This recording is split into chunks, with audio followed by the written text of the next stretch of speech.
Hello everyone, আমি অনির্বাণ। আমাদের চ্যানেলে আপনাদের সকলকে স্বাগত। এই ভিডিওতে আমি কথা বলতে চলেছি একটি নতুন বাংলা ছবি পক্ষীরাজি ডিম ছবিটির ট্রেলার নিয়ে। তো চলুন ভিডিওটি শুরু করা যাক।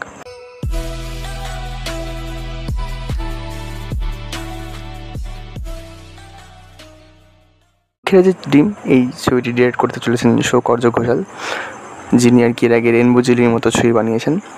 এবং এই ছবিতে মুখ্য চরিত্রে রয়েছেন মহাব্রত বসু, অনুমেঘা ব্যানার্জি এবং অনির্বাণ ভট্টাচার্য। তো সেটার ট্রেলারটা প্রায় 2.5 মিনিটের, এবং আমি যদি এক লাইনে ট্রেলারটা রিভিউ করি তো বলবো যে এটা খুব ভালো একটা ট্রেলার এবং খুব মজাদার একটা ট্রেলার।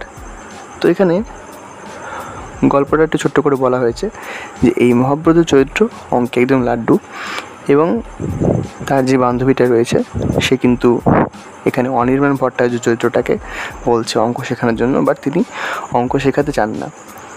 তো এই মহাব্রতর কাছে একটা পাথর রয়েছে যেটার মাধ্যমে কিন্তু মানুষের ইমোশন দেখতে পাওয়া যায়, এবং এই পাথরটা নেওয়ার জন্যই আবির্ভাব হচ্ছে অ্যালেক্স ওনিলের চরিত্রটা। এই অ্যালেক্স ওনিল কিন্তু অনেক ভালো ভালো ছবিতেও কাজ করেছেন, তার মধ্যে RRR, ক্যাপ্টেন মিলার বা খুফিয়া রয়েছে, এবং আমাদের বাংলাতে তিনি এতে হয়ে যান বা এক যে ছিল রাজা, গোলন্দাজে কাজ করেছেন।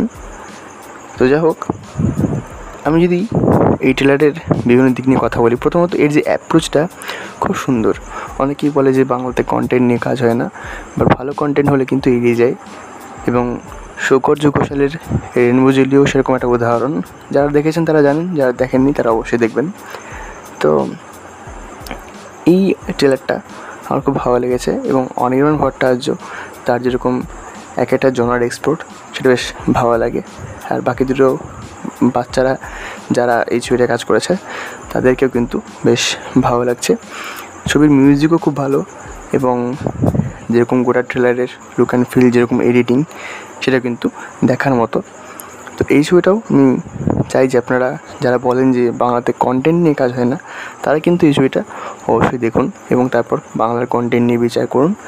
আর সৌকর্য ঘোষালের রেনবো জেলি যারা দেখেছেন তারাও জানেনই যে তিনি কেমন পরিচালক। এই ছবিটাতেও তিনি নতুন কিছু করবেন বলে আমার মনে হয়। আর একটা বিষয় যেটা আমাকে অবাক করলো, এখানে একটা ছোট্ট পরিসরটা লেখা ফুটে উঠেছিল, from the world of rainbow jelly. তাহলে কি আমরা বাংলাতে একটা নতুন ইউনিভার্স দেখতে চলেছি? আমার তো সেটাই মনে হচ্ছে, কারণ এরকম লেখা কিন্তু ইউনিভার্সের ক্ষেত্রে ইউজ করা হয়। দেখা যাক কোনো ইউনিভার্স সত্যি আমাদের বাংলাতে আমরা পাচ্ছি কিনা। আমাদের প্রথম ইউনিভার্স যেটা বলা হচ্ছে, এর আগে তো আমরা সিরিজে কপ ইউনিভার্সও দেখছি সেরকম, বাট এটা কিন্তু আমার কাছে বেশ ইন্টারেস্টিং, যেরকম ফ্যান্টাসি বিষয় নিয়ে কীভাবে একটা ইউনিভার্স করা হয়। তো যাই হোক, এই ছিল আমার রিভিউ। ভিডিওটি ভালো লাগলে লাইক করুন, কমেন্ট করুন, আমাদের চ্যানেলটি অবশ্যই সাবস্ক্রাইব করুন। ধন্যবাদ।